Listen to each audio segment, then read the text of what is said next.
কবরের জীবনটা আসল জীবন। বিশ্বনবী দোয়া করতেন, আল্লাহুম্মা ইন্না নাউযু বিকা মিন আযাবিল কবর। আল্লাহ, আমি আপনার কাছে কবরের আযাব থেকে পানাহ চাই, কবরের আযাব থেকে বাঁচতে চাই। এই কবরের মধ্যে অনেক ফিতনা হবে, অনেক সুয়াল হবে। কবরে প্রশ্ন আছে না নাই? কথা বলেন। প্রথম প্রশ্ন জিজ্ঞেস করা হবে, মার রব্বুক, তোমার রব কে? বলেন, আমাদের রব কে?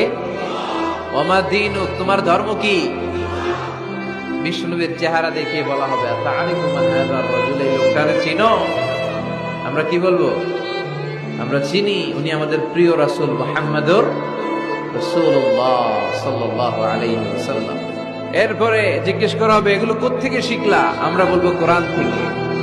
ফায়ুফসাহু লাহু কবরুহু ৭০ যিরাআন, সুন্দর সুন্দর উত্তর করতে পারলে আপনার কবরটারে ৭০ হাত লম্বা করে দেয়া হবে।